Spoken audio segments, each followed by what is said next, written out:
Ce qui reste très important pour une startup, c'est de trouver son modèle, donc d'être rentable et surtout d'avoir des clients. Aujourd'hui, c'est Alexandre Labarrière, directeur de la communication et du marketing chez France Digital que l'on reçoit. Alexandre gère maintenant chez France Digital une double mission: promouvoir les startups et les investisseurs pour renforcer leur visibilité et leur influence. Alors, avec lui, on a parlé de stratégie LinkedIn, employé advocacy et gestion de relations médias pour lui soutirer les meilleurs conseils en communication stratégique. Et pour terminer, on a parlé social listening, notre spécialité. Plus qu'important pour n'importe quel directeur de la communication qui souhaite, comme Alexandre, rester à l'écoute de son audience et réagir rapidement aux tendances émergentes. Bonjour Alexandre. Bonjour. Merci d'être venu, je sais que tu as une semaine hyper chargée, donc vraiment merci de nous rejoindre. Est-ce que tu pourrais un petit peu nous parler de France Digital, ton rôle ? Carrément. France Digital, d'abord, on est la première association de start-up en France, en Europe. Aujourd'hui, donc, on accompagne, on a 2000 membres et notre rôle, il est de faire en sorte qu'on fasse émerger des champions de la tech et du numérique en Europe. Donc en fait, on a un peu une double mission. Notre première mission, c'est vraiment celui de lobby. Donc on est là pour défendre et promouvoir les intérêts des startups et des fonds d'investissement. Et le deuxième, c'est vraiment d'être l'accompagnateur des startups. Et donc ça va sur des sujets super larges, comment on les aide à avoir plus de financement, comment on les aide à avoir plus de clients, comment on les aide à avoir plus de talents. Et ça, aujourd'hui, en France et de plus en plus en Europe. Ok, donc vous accompagnez tout un benchmark de start-up. Ouais. Vous êtes aussi en contact de grands groupes. Complètement. Comment on fait pour s'inscrire quand on est des start-up au sein de cette entité et comment on fait aussi du côté grand groupe pour venir participer à tout cet écosystème ? Toutes les startups peuvent, pas que même si on s'appelle France Digital, toutes les startups, même si elles ne sont pas tech, peuvent devenir membres de l'association. Suivant la taille de ton entreprise et suivant tes enjeux, on a différents collectifs. On a marketé vraiment l'adhésion en plusieurs collectifs. Donc, si c'est plutôt au démarrage, on a un collectif qui va aider justement à trouver des financements et à te connecter avec des investisseurs. Si tu es plutôt dans une scale-up, donc là, ça va de boîtes qui ont 20-50 employés jusqu'aux très gros, les Blablacar, les Doctolib, les Back Market.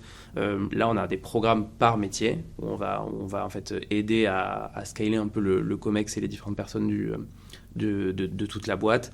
Et après aussi investisseurs, il y a un collectif dédié. Sur la partie grand groupe, ils ne peuvent pas être membres en tant que tels de l'association. En revanche, ils peuvent être partenaires et donc à la fois soutenir et bénéficier de certaines de nos actions. Et donc, par exemple, là, il y a quelques semaines, mois, on a organisé une grosse journée sur l'IA. Et donc, on avait pas mal de grands groupes qui sont venus, soit pour s'acculturer au sujet de l'IA, faire venir certaines de leurs équipes pour un peu entendre l'état de l'art, les nouvelles technos autour de l'IA. Victor est un cabinet de social data qui accompagne les organisations sur 3 aspects: de la veille ultra réactive, du social listening et du customer insights, en analysant en profondeur les audiences de nos clients. Nous analysons les données du web et des réseaux sociaux et dans ce podcast, nous donnons la parole à ceux qui les utilisent. Bon épisode. Et quand tu dis lobby des startups, concrètement, c'est quoi ? Concrètement, on est vraiment le syndicat des startups. On est là pour défendre leurs intérêts, que ce soit auprès, en France, du gouvernement, des pouvoirs publics, des pouvoirs politiques. En Europe, de la même façon, à Bruxelles ou à Strasbourg, au Parlement, auprès de la Commission. On est vraiment là, on est plutôt un lobby d'éducation. On est là pour expliquer quels sont les enjeux et les besoins des startups et des fonds d'investissement aujourd'hui, et de faire comprendre qu'est-ce qui peut manquer, qu'est-ce qui peut freiner la croissance et le développement de nos entreprises. Et donc sur des sujets super larges, ça va être sur des sujets de partage de la valeur, comme le sujet des BSPCE, qui est un sujet assez technique. Ça peut être sur l'IA, par exemple. Nous, on a été un très gros contributeur du texte européen, l'AI Act, sur le sujet, pour faire comprendre aux législateurs européens quels sont les enjeux pour les startups. C'est pas la même chose de réguler des énormes entreprises qui ont des milliers d'employés qu'une startup où ils sont 30 et où ils vont avoir des enjeux de mise en conformité, de devoir vraiment mettre justement en conformité leurs innovations. Toi, ton rôle sur tous ces sujets, est-ce que c'est effectivement de pousser, faire en sorte que tous ces sujets-là soient bien visibles de la part de France Digital ? Est-ce que c'est plutôt de faire en sorte que l'ensemble des startups comprennent bien les enjeux sur lesquels vous travaillez ? Quel est ton rôle exactement dans tout ça ? Mon rôle, c'est vraiment d'être le chef d'orchestre, effectivement, de tout ce qu'on produit et de tout ce qu'on veut sortir. Donc ça veut dire vraiment la base, avoir travaillé sur la plateforme de marque, qui en est, ce qu'on veut raconter et faire en sorte effectivement à la fois que notre écosystème direct, donc les startups, les fonds d'investissement nous connaissent, mais aussi au-delà, voilà, les grands groupes, tous les acteurs qui font de l'innovation, vraiment au sens super large. Donc ça veut pouvoir dire les politiques qui s'intéressent à ce sujet, ça veut dire les journalistes, ça veut dire voilà, toutes les parties prenantes. Donc ça, l'ensemble des canaux de communication qui sont à notre disposition. Et derrière, justement, voilà, cadencer ces sorties, c'est nos messages et nos grosses parutions. On sort des études très régulièrement, on fait beaucoup d'événements. Mon équipe, elle est divisée un peu en 3 parties. J'ai une équipe vraiment purement marque et marketing. Donc là, tout ce qui va être voilà, pour travailler sur ces sujets. Une équipe purement événementielle, puisqu'on fait... bon, là, en ce moment, on a beaucoup d'événements, mais on peut faire jusqu'à une centaine, 150 événements par an. Donc voilà, il faut une vraie équipe là-dessus aussi. Et du contenu aussi bien éditorial que du contenu très pratique pour les entreprises. Et sur une thématique aussi technique ou aussi intangible que finalement montrer et faire valoir les intérêts des startups, des fonds d'investissement, comment est-ce que toi tu juges l'efficacité de tes actions marketing com? Il y a déjà le fait la reprise de nos sujets, parfois même jusque dans le débat public ou dans le débat politique. Donc ça veut dire qu'on a réussi à toucher notre cible et surtout à avoir vraiment un vrai impact. Un exemple, par exemple, on a sorti une étude sur la chaîne de valeur de l'IA et la concurrence de cette chaîne de valeur pour vraiment regarder des puces jusqu'aux applications où se situait la France et l'Europe par rapport aux géants américains et asiatiques. Et de dire justement que si on veut une vraie concurrence, et qu'est-ce qu'il nous faut pour donner une chance à nos champions français et européens. Et c'est une étude qui a réussi à faire du bruit et qui a été identifiée jusqu'à Bruxelles dans des cénacles vraiment politiques. Donc là, on sait que notre action, et quand on a sorti l'étude, tout le travail qu'on fait autour fonctionne, puisque derrière, elle a touché la bonne cible. Il y a une phrase qui nous a marqué, tu as dit dans la tribune, le meilleur argent pour une start-up, c'est celui de ses clients, pas de ses investisseurs. Est-ce que tu pourrais un peu plus détailler? Expliquer un peu.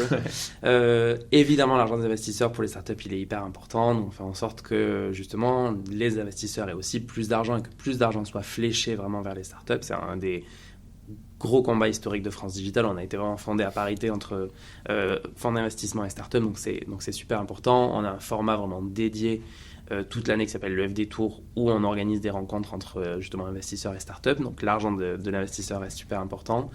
Mais c'est vrai, et on le voit encore plus depuis 18-24 derniers mois, ce qui reste très important pour une startup, c'est de trouver son modèle, donc d'être rentable et surtout d'avoir des clients. Et donc d'avoir des clients, pour nous, France Digital, ça veut dire se battre pour que la commande, aussi bien privée, donc notamment les grands groupes, mais aussi les ETI, les PME, et la commande publique, donc plutôt l'État, les administrations, effectivement, soit fléché vers des startups et notamment vers des startups françaises et européennes.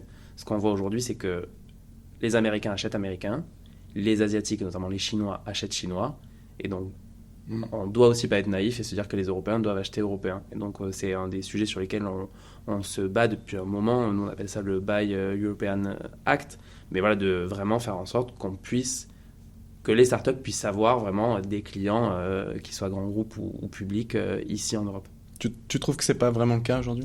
On le voit dans les chiffres, les grands groupes, ça progresse. Il y a des initiatives comme j'ai choisi la French Tech qui sont importantes et qui sont nées il y a un an et demi pour justement sensibiliser de plus en plus, mais nous ce qu'on veut c'est passer des mots aux actes. Donc ça progresse sur la partie grand groupe. Sur la partie publique aujourd'hui, nous les chiffres, on sort un baromètre tous les ans pour suivre ce sujet-là, et c'est encore vraiment très très très très faible. Donc c'est un vrai sujet sur lequel on a besoin de plus de sensibilisation et surtout plus d'action. Il y a eu des abus dans toute cette, selon toi, dans toute cette hype un peu start-up, levée de fonds, il y a, je sais pas, c'était quoi, on va dire 2021, de ces grosses valorisations. Pour toi, c'était quoi? C'était justifié? Je dirais pas des abus, je pense que le mot il est fort, mais je pense que je pense que c'était exceptionnel au sens où vraiment ça sortait de l'ordinaire et c'était vraiment un peu hors sol. Où on s'est retrouvé effectivement avec des énormes levées, des valorisations énormes, aussi beaucoup d'argent, souvent aussi venu des États-Unis. Aujourd'hui, on est revenu à quelque chose d'assez normal. On suit la tendance. Effectivement, il y a eu une courbe ascendante avec un énorme pic vers la hausse pendant les années Covid. on est toujours à la hausse, mais on est revenu à des normales de saison, quoi.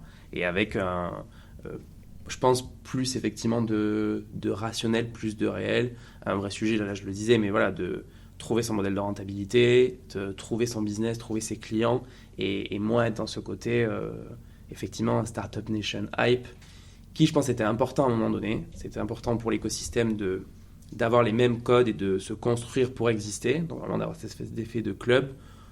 Aujourd'hui, je pense qu'on en sort parce que les startups, elles sont plus matures, que les startups, elles sont vraiment dans l'économie réelle et contribuent à créer des emplois partout en France, en Europe, et contribuent à créer de la valeur. Et donc, c'est plus juste c'est pas une bulle. C'est vraiment, on est sorti de ce côté-là, un peu l'enfance, adolescence des startups, pour montrer que c'est des entreprises, finalement, avec des particularités, mais comme les autres, et dans l'économie comme les autres. Vous favorisez d'autres structures qui, substantiellement, pardon, j'ai raté ma phrase, mais par nature sont bien plus rentables, entre guillemets. C'est-à-dire qu'aujourd'hui, effectivement, il y avait quand même, on voyait des entreprises qui avaient besoin de ces énormes levées de fonds pour exister, pour pouvoir essayer de prouver un marché. Bon, à la fin, effectivement, peut-être que ça marchait pas, mais il y a des structures économiques qui sont beaucoup plus rentables, justement.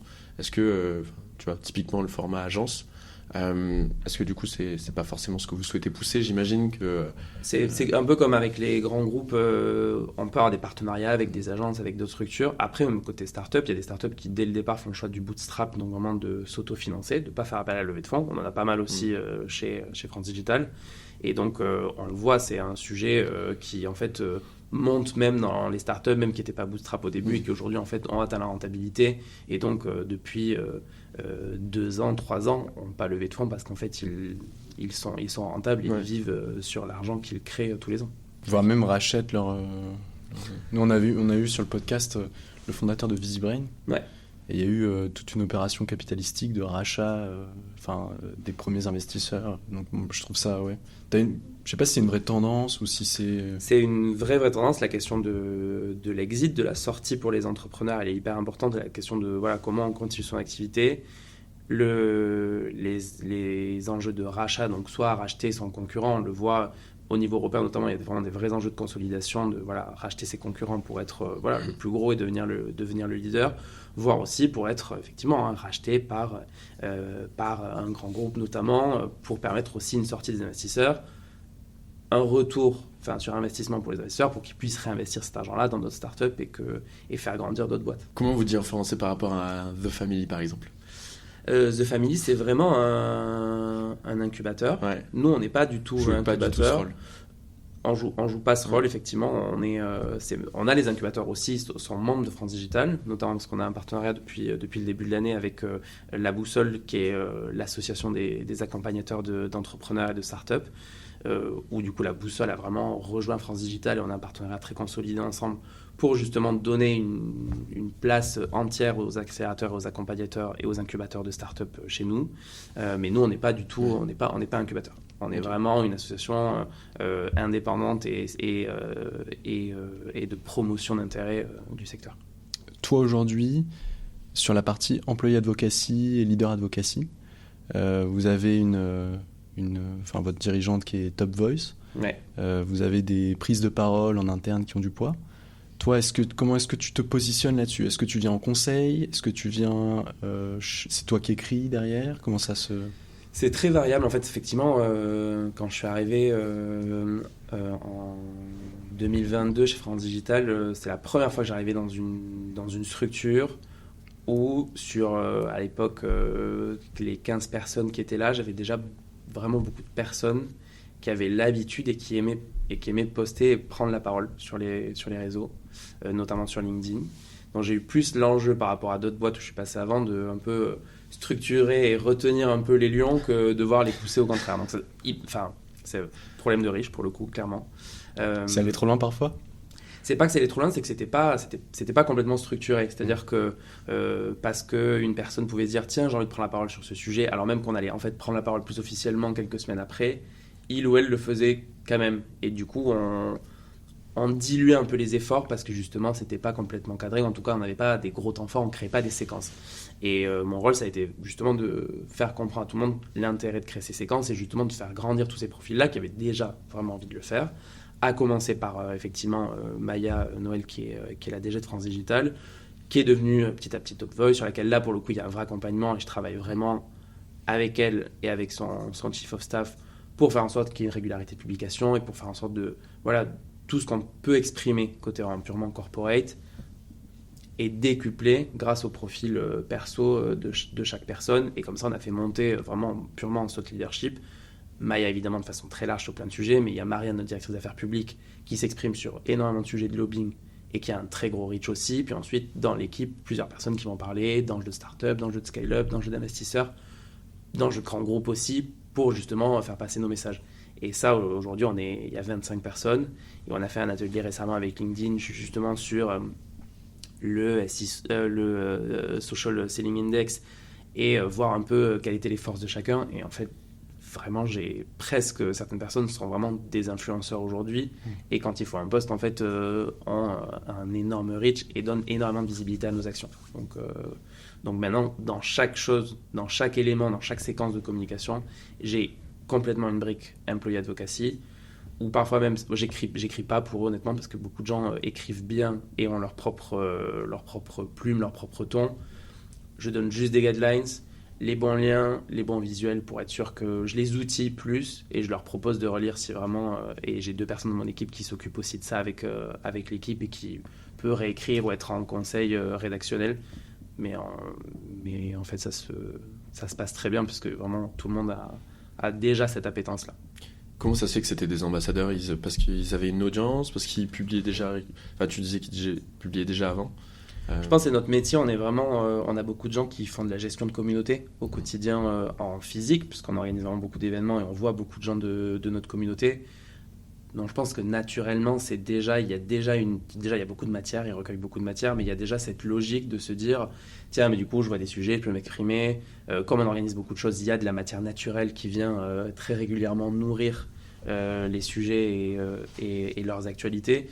Donc en fait, oui, ils avaient déjà cette habitude-là.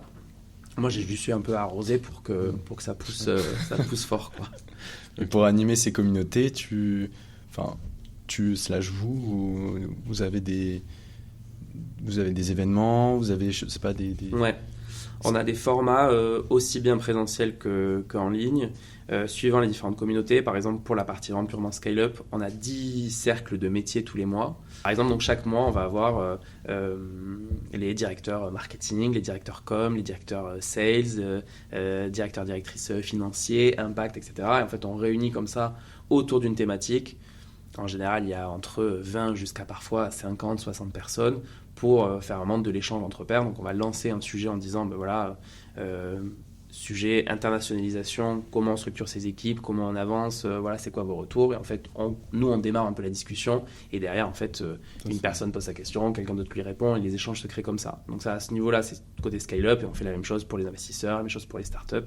Donc il y a vraiment de l'animation de communauté chaque mois et au quotidien. Je crois que dans nos bureaux, il n'y a pas un seul jour ou presque.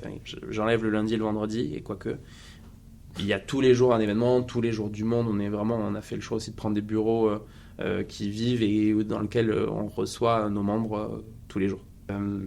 Si j'investis un canal, c'est pour vraiment l'investir à fond et faire en sorte que ça va toucher le plus d'audiences différentes possible. Donc sur LinkedIn, effectivement, entre ce qu'on fait en purement France Digital, plus l'employee advocacy et les relais en interne, plus les relais de nos membres, ça nous permet effectivement de toucher une cible très large et surtout avec des messages où parfois certaines personnes vont porter un message qui va concerner une partie de la cible. Ce qu'on a fait aussi comme le choix qu'on a fait il y a un petit moment maintenant, c'est de créer un média vraiment de marque avec une newsletter. La newsletter, c'est 47 secondes, elle sort toutes les 2 semaines. Et le choix qu'on a fait, c'est que ce soit une newsletter qui ne parle pas de nous, mais qui parle de notre écosystème, et normalement une newsletter de curation, des actualités que les gens n'auraient pas vues, des tendances aussi à garder dans le radar, que ce soit sur la partie RH, la partie marque, marketing, la partie impact. Et donc d'avoir un peu une strate où tu viens et tu picores ce qui va un peu te concerner toi, mais qui va du coup vraiment t'apporter de la valeur et donc concerner énormément de gens avec un seul canal. Moi, je crois vraiment beaucoup sur la partie com à créer un outil qui va concerner une cible super large, mais qui du coup va toucher plein d'audiences parce que dans plein de parties de cet outil-là, tu vas pouvoir te reconnaître. Donc, c'est le choix qu'on a fait avec la newsletter, par exemple. Comment tu fais pour être au courant de l'actu chaude du moment? Je fais beaucoup de veille, on fait tous beaucoup de veille en interne, on partage tous beaucoup d'infos. L'avantage de notre newsletter, ça nous permet aussi d'avoir, c'est comme si on avait plein d'antennes parce que naturellement, les gens nous remontent des infos. Parce que potentiellement, ils se disent que ça peut être intéressant qu'on le passe dans le newsletter, mais aussi pour nous, ça reste important. Et qu'aujourd'hui, on est 25 chez France Digital, et 25 à être tous les jours sur le terrain, tous les jours en communication, en contact avec plein de cibles différentes, plein de membres différents. Et il n'y a pas un jour sans qu'il n'y ait pas 8 personnes dans l'équipe qui me disent « est-ce que tu es au courant de ce truc-là ? Est-ce que tu es au courant de ça ?» Et en fait, ça nous permet de nourrir vraiment notre veille. Presque notre enjeu, et mon enjeu à moi, c'est de séparer le sujet entre ça c'est important mais pas prio, ça c'est important et urgent, donc en fait on le traite tout de suite, ça c'est important mais en fait je peux le traiter dans 3 semaines avec une autre séquence dédiée. C'est vraiment de jongler justement avec toutes ces infos, accepter aussi qu'il y a des déceptions parfois parce qu'il y a des gens qui se disent que leur sujet est le plus important et qu'il faudrait qu'il soit traité tout de suite, ou qui considèrent qu'on n'a pas fait autant de bruit que ce qu'il aurait fallu faire de bruit. Mais bon, voilà, c'est toujours ce jeu-là une actu en chasse une autre, et du coup, il faut arriver à être tout le temps, on essaie en tout cas d'être au bon moment, sur les bons sujets. Et c'est quoi le process là-dessus? Donc là, coup de tonnerre, annonce, nouvelle changement sur la loi de BSPCE, parce que... Si tu pouvais donner un exemple d'ailleurs. Ouais. Pardon. Typiquement, voilà, bon exemple, BSPCE. Donc nous, ça fait des années qu'on essaie de... Alors, c'est un sujet super technique, mais en gros, c'est pour que les BSPCE soient fixés à leur juste valeur. Juste valeur, ça veut dire d'avoir des codes d'illiquidité, de différentiel de droit. Je ne rentre pas dans le détail, mais voilà, c'est hyper important pour les entrepreneurs depuis pas mal d'années. On savait parce qu'on travaille vraiment au quotidien aussi auprès de à la fois l'administration, mais aussi l'Assemblée notamment. On savait que c'était passé, c'était voté, ça pouvait sortir du jour au lendemain, ça sortait dans le bulletin officiel des finances publiques.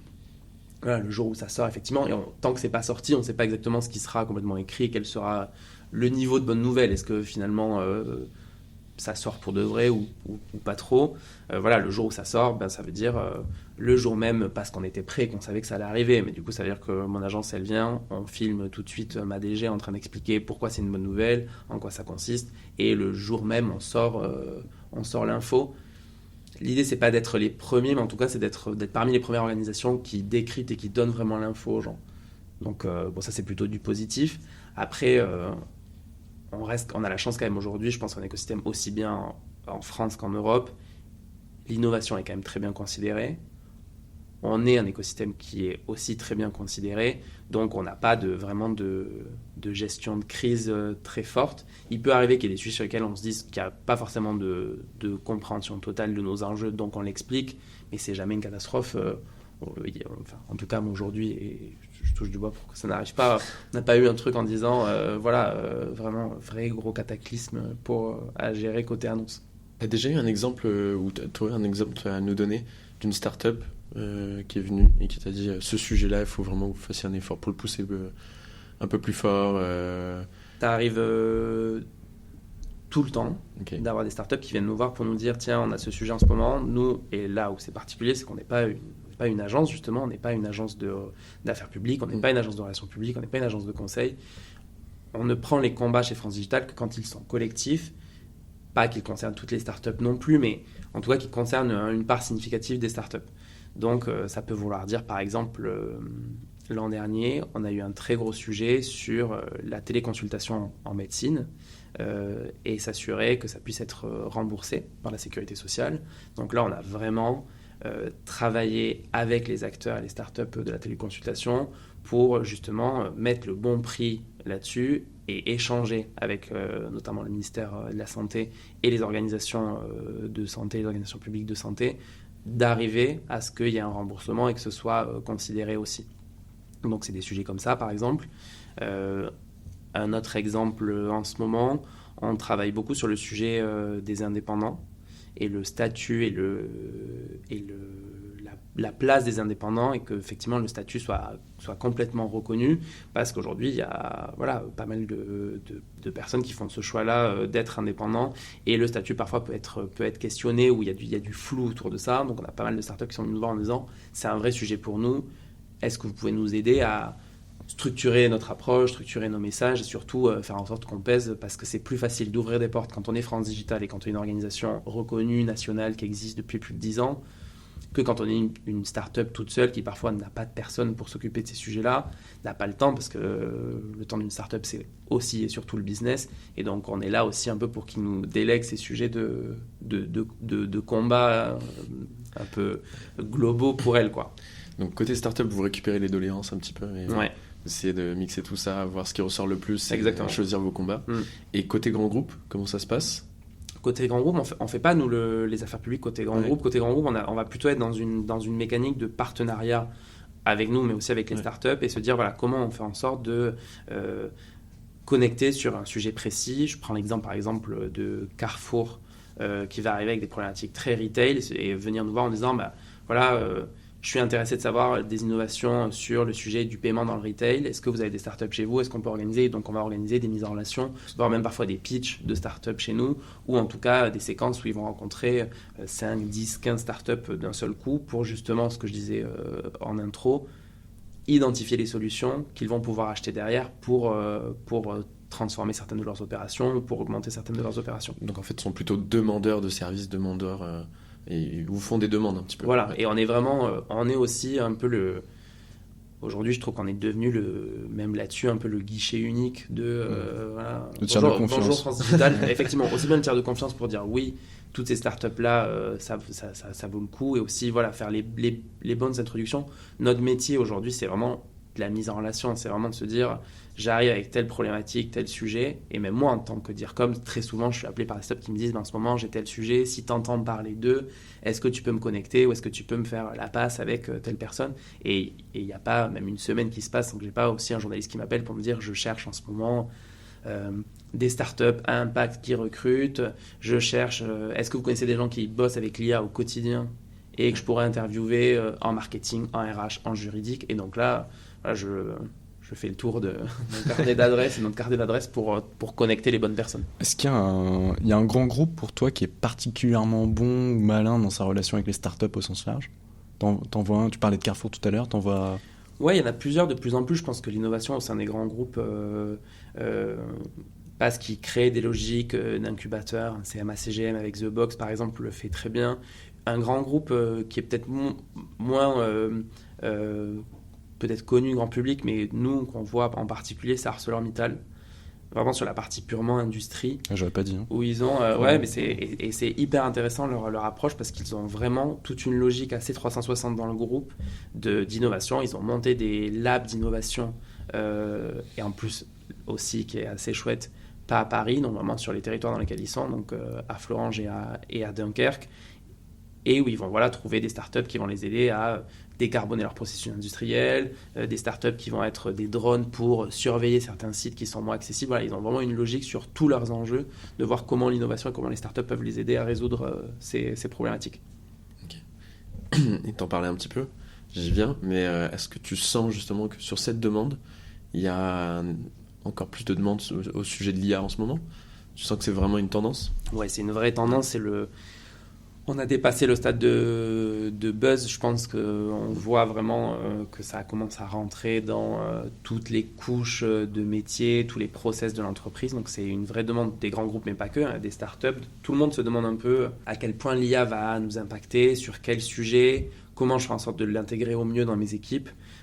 Donc nous, c'est un sujet récurrent dans les cercles dont je parlais tout à l'heure. On a fait cette grosse journée sur l'IA, aussi bien sur une partie très académique, vraiment recherche fondamentale, on était en partenariat avec l'Institut Prairie, qui est un des gros instituts de l'IA en France, de recherche sur l'IA en France, sur la partie académique, et sur une partie très opérationnelle de je suis sales, comment l'IA elle peut m'aider sur mes enjeux de conversation, sur mes enjeux de gestion de pipe, je suis en marketing, enfin voilà, on a beaucoup de questions en ce moment de tout l'écosystème, grands groupes, politiques, journalistes, vraiment l'IA c'est le sujet depuis l'an dernier. Et le use case le plus demandé peut-être, nous en fait on s'est lancé il y a un peu plus de 2 ans, on en parlait pas tant, et maintenant effectivement c'est une demande client mais constante, mais l'intelligence artificielle, est-ce que vous utilisez de l'intelligence artificielle pour faire ci, ça Quel est pour toi le use case le plus le plus récurrent. Et à titre perso, tu l'utilises également ? À titre perso, je l'utilise pas, franchement, pas non plus. Je sais qu'il y a plein de gens qui l'utilisent tous les jours. Moi, je l'utilise pas tous les jours. Ça peut vraiment, c'est régulier, mais c'est pas au quotidien. Après, je sais qu'il y a plusieurs personnes dans mon équipe qui l'utilisent vraiment plus sur la partie créa, sur la partie rédaction aussi. Voilà, en tout cas pour aider sur la partie de. Moi, je l'utilise en brainstorm pour m'aider à trouver des idées, essayer de faire en sorte que ça. Voilà, d'avoir un autre cerveau quoi, pour essayer de trouver des idées. Donc ça, c'est pas mal en ping-pong. J'aurais pas forcément de use case précis sur lesquels on vient nous demander, parce qu'on vient nous demander vraiment sur des sujets. C'est aussi la richesse et la particularité de France Digital, c'est que vraiment, on couvre un champ tellement large qu'on peut vraiment avoir des demandes qui viennent de partout et sur tous les sujets. Là, je pense que c'est pas mal si on rebondit sur tu vois, des exemples concrets. Enfin, je veux dire, si on parlait tout à l'heure de Shine, Happen. Est-ce qu'il y a des marques qui t'impressionnent dans le groupe ? Moi, j'aime beaucoup ce que fait Lavi. Ok. Je sais pas si vous voyez. Non, moi, moi, je vois pas. Alternative. Ils cassent tout. Ah ouais. Ah ouais. Ouais, c'est vraiment. Ils font du bacon végétal, enfin des alternatives végétales à la viande. Ça me parle. Ouais, c'est une DA rose hyper playful, etc. Et en fait, là en ce moment, ils ont des vrais sujets et c'est assez marrant parce que eux, ils ont des enjeux pour le coup vraiment de lobby avec. En ce moment, ils se jouent quelque chose sur l'interdiction du terme, par exemple steak, jambon, saucisse pour des produits qui ne sont pas à base de viande. Je l'ai vu sur LinkedIn justement. Et là, ils ont fait une campagne avec plusieurs autres marques, notamment Apivore, sur lesquelles dans le métro, ils ont chacun pris. Et ça, c'est vraiment ce que moi je prône chez France Digital, et ce qu'on prône chez France Digital, c'est vraiment le jouant collectif. C'est de se dire, là, c'est 4 marques différentes, 4 marques potentiellement concurrentes, parce que effectivement, elles ont des produits qui ne sont pas les mêmes produits, mais quand même qui sont dans le même marché, qui vont unir leurs forces, parce que c'est vrai qu'en face, il y a un potentiel risque pour leur activité, risque d'interdiction, et donc en plus, ils utilisent l'humour, qui est aussi, moi je crois, un vrai gros vecteur, et d'attachement à une marque, et c'est une zone explorée qui est hyper sympa. Chez France Digital, on le fait beaucoup, on a un ton un peu décalé volontairement et on essaie de manier sans être potache ou sans être trop connivant, en tout cas trop facile, mais vraiment d'avoir de l'humour dans nos strates de com. Ouais, c'est dur. Souvent, c'est une ligne de crête. Moi, j'ai la chance d'avoir des équipes qui l'ont vraiment, ce truc-là. Je saurais même pas trop l'expliquer. Enfin, dans nos brainstorms, dans ce qu'on fait comme activation. Là, par exemple, en début d'année, on cherchait un moyen un peu plus sympa d'annoncer nos vœux que juste bonne année. Et nous, chaque année, en début d'année, on dévoile un peu les sujets qui vont être importants pour nous cette année, quelle est notre feuille de route, un peu quels sont les grands moments. Et l'idée qu'on a eue, c'est de créer une cousine qui était France Divination. Donc de créer un site, France Divination, etc. Et en fait, on a créé un tarot divinatoire des startups. Donc on a vraiment fait bosser un illustrateur. On a fait une vingtaine de cartes qui peut aller de la carte justement problème avec le régulateur, de cartes super croissance, etc. Et en fait, c'était très chouette parce que du coup, on pouvait faire son tarot en ligne. On avait écrit les cartes et les explications. Et lors de notre événement de rentrée, et c'est moi qui l'ai fait, on a vraiment tiré les cartes aux gens. Et donc, c'était vraiment Madame Irma qui venait tirer les cartes, te dire quel était ton futur. Alors, on essaie toujours un peu de décaler pour derrière faire quand même passer nos messages. Et là où avant, par exemple, cette roadmap-là, quand on l'a envoyée à nos membres, c'était pas le mail le plus ouvert, on va pas se mentir, du début d'année. Et là, cette année, par exemple, il y a 75% des gens, je sais qu'ils l'ont vu et téléchargé. Donc voilà, on parlait tout à l'heure de métriques, de savoir comment nos actions, je sais qu'elles ont de l'impact. Ça, clairement, d'avoir des OP un peu décalés, ça permet de toucher sa cible. Donc voilà, pour revenir au sujet, la vie, je trouve, fait très bien ça. Mais il y en a plein des startups aujourd'hui qui, justement, ont fait le choix de l'humour, d'avoir de la com un peu décalée. Je crois que c'est un vrai levier. Moi, j'étais chez Madomano avant d'arriver chez France Digital, qui est aussi un des gros leviers que l'équipe com au sens, et marque au sens très large a choisi pour exister face à des géants et pour exister face à dans un secteur qui est souvent très concurrentiel. Quelle est la différence fondamentale entre un DIRCOM de start-up et un DIRCOM de grand groupe pour toi ? Moi, j'ai jamais travaillé en grand groupe. Quand j'étais en agence, j'avais des clients en grand groupe, donc, mais j'ai jamais été vraiment dans une équipe grand groupe, donc j'ai peut-être pas tous les éléments. Ce que je vois en termes sur la partie startup, c'est une hyper réactivité. Les sujets vont vite et en fait, il y a forcément, je pense, moins d'inertie parce que c'est beaucoup plus petit comme structure, donc tu peux... C'est des gens souvent qui ont une idée le lundi, arrivent à la pitcher le mardi, la réaliser le mercredi et le jeudi la sortir. Et ça, j'ai l'impression, en tout cas, j'imagine que ça doit arriver dans des grands groupes d'avoir une réactivité comme ça, mais beaucoup moins parce que il y a beaucoup plus de validation, il y a beaucoup plus d'inertie pour faire bouger les choses en interne. Voilà, en start-up, il faut avoir ce sujet-là d'être capable de porter 8 casquettes en même temps, d'un peu se dédoubler, de à la fois être l'accompagnement du dirigeant, des dirigeants, de la dirigeante, à la fois d'être très opérationnel auprès des équipes.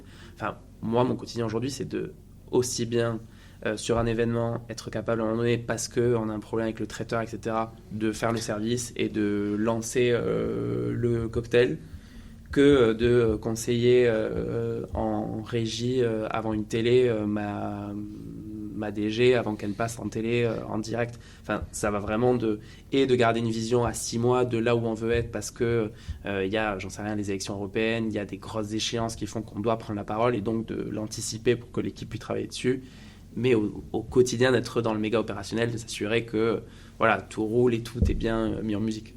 C'est quoi justement les grands sujets peut-être on va pas te demander de tirer les cartes, mais c'est quoi les grands sujets pour France Digital si tu peux communiquer dessus sur les prochains mois, prochaines années? Ouais, bien sûr. Depuis le début de l'année et de façon globale, on a un vrai sujet européen de plus en plus parce que les réglementations sur le numérique et pour les startups se font de plus en plus à Bruxelles. Donc c'est important pour nous d'être cette locomotive vraiment des startups au niveau européen, de travailler de plus en plus avec nos homologues. Il y a un France Digital dans chaque pays, plus ou moins. Donc nous, c'est comment effectivement... La France est un des plus gros pays d'innovation en Europe, voire le plus gros pays. Voilà, c'est comment on travaille avec tout l'écosystème pour faire grandir tous les acteurs. Donc ce vrai sujet européen est comment on devient Europe Innovation, en gros, plus que France Digital.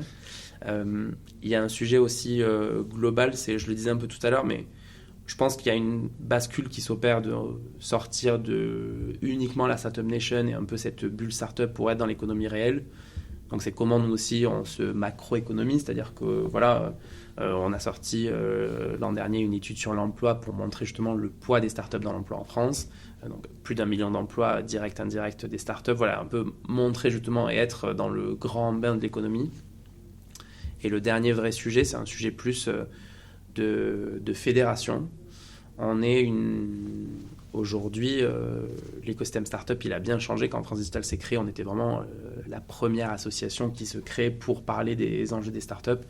Aujourd'hui, ce qui est génial, c'est que de façon sectorielle, il va y avoir France FinTech, Start Industrie, la Femtech, plein d'associations qui vont chacune adresser des enjeux verticaux ou assez précis dans l'écosystème. Notre enjeu, c'est comment nous, on arrive à réunir toutes ces énergies et toutes ces forces-là pour qu'on puisse peser le plus possible. Et je rebondis là sur ce qu'on disait tout à l'heure, lorsqu'on défend les intérêts des startups dans son ensemble, est-ce qu'on doit se limiter à influencer ou en tout cas impacter le débat public via le gouvernement, ou est-ce qu'on va aussi parler avec d'autres bords politiques qui demain potentiellement seraient amenés à prendre ces décisions au plus haut sommet de l'État? Nous, on est une association apolitique, donc sur le papier, on parle à tout le monde et tous les élus, au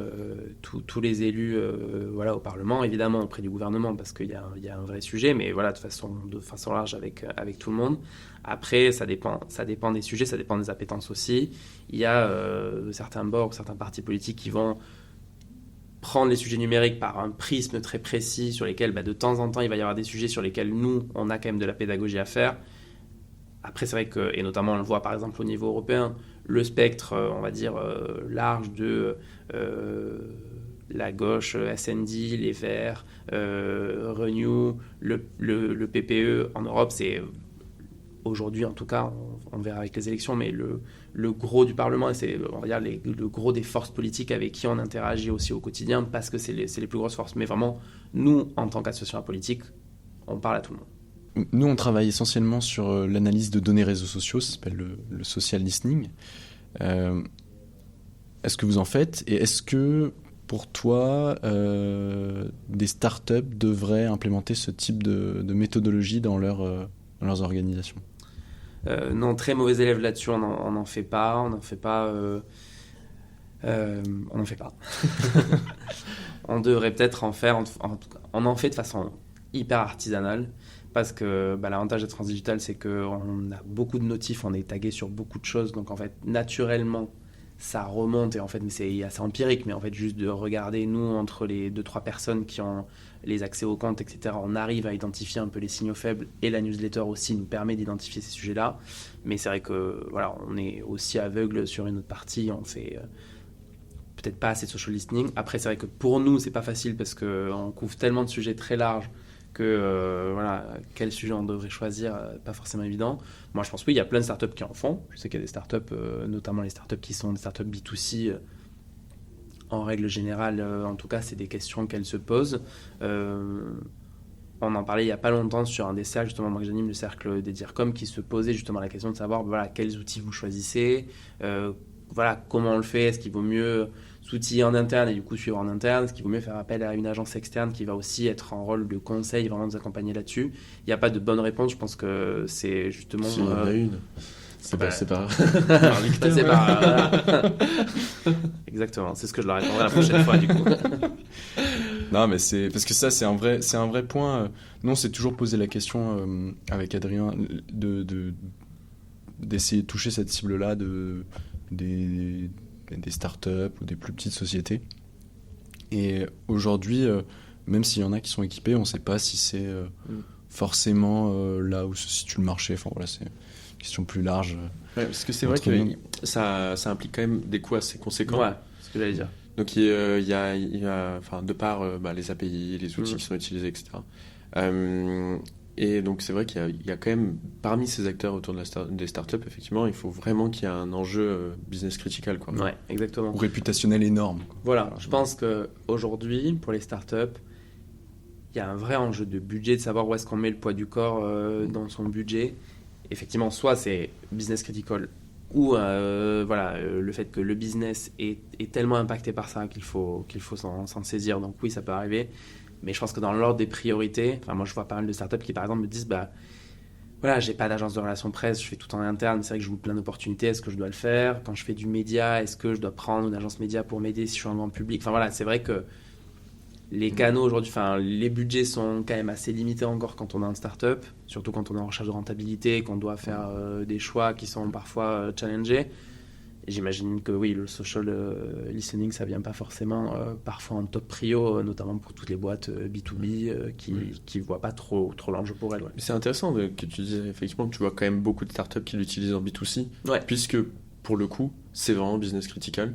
C'est-à-dire, demain, ton consommateur qui se plaint, c'est une chute libre, ça peut complètement être prévalent. Et je pense que les marques aujourd'hui, et les startups en particulier, elles ont compris l'importance de créer sa communauté. Et donc créer sa communauté, ça veut dire aussi entendre et écouter ce qu'elle a à dire sur toi et comment ça peut effectivement impacter positivement ou négativement tes actions. Donc il y a quand même de plus en plus de marques qui ont créé des communautés assez fortes, je trouve, qui justement s'appuient sur ces réseaux de communauté. On le voit même, nous, ça va jusqu'à un niveau de financement. J'en parlais il n'y a pas longtemps avec une startup chez nous, par exemple, Gens de Confiance, où ils ont fait une levée ils ont fait une opération en crowdfunding pour financer une partie de leurs actions. Le fait d'avoir une communauté forte permet aussi d'aller jusqu'à effectivement des OP de financement, des OP et de toute façon la préférence pour la marque, elle est beaucoup plus forte quand tu as réussi à créer cet enjeu de communauté. Tu vois des structurations de communauté avec du Discord aujourd'hui ou c'est vraiment c'est anecdotique ça? J'ai vu un peu le sujet WhatsApp, mais je trouve que c'est pas facile. Je sais pas si c'est parce qu'en France on n'a pas encore pour en avoir parlé avec des potes qui sont internationaux, je sais que par exemple au Brésil, il y a beaucoup plus cette tendance-là, du côté vraiment WhatsApp et création de groupes comme ça, de communautés. En France, je le vois pas encore beaucoup. Discord, je sais que ça existe beaucoup, sur la partie plutôt tech, sur la partie crypto, etc. Je sais qu'il y a des vraies communautés. Moi, c'est des communautés que je connais moins, mais je sais que ça existe pour le coup. Ok. WhatsApp, c'est peut-être là aussi où se joue l'opportunité. Tu vois, ça touche aussi d'autres cibles. Les tranches d'âge qui sont présentes sur WhatsApp finalement, tout le monde est un peu sur WhatsApp, même les plus âgés. Ouais, carrément. Donc, et je sais pas, notamment, on cite souvent Gabriel Attal qui a son. J'aimerais bien voir l'impact en tout cas que ça peut avoir, Mais ouais. Kélian Marteneau. En tout cas, Alexandre, merci beaucoup d'être venu.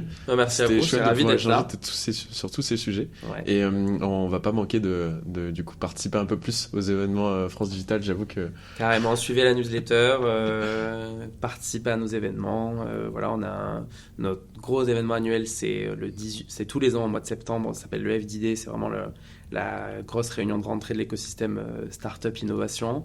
Là, cette année, c'est le 18 septembre. C'est au Musée des Arts Forains. L'événement est très cool parce que, justement, on le disait, c'est un peu décalé. C'est un lieu qui est, Art Forain, qui est très particulier, qui a un ADN assez fort et du coup qui permet de faire un événement tech et un événement business qui ne ressemble pas aux autres événements. Donc, c'était l'instant promo, mais en tout cas, avec on plaisir. viendra. Exactement. On viendra avec plaisir. Donc, Merci beaucoup. merci. Merci à vous. Au revoir. Bon, bah, trop chouette.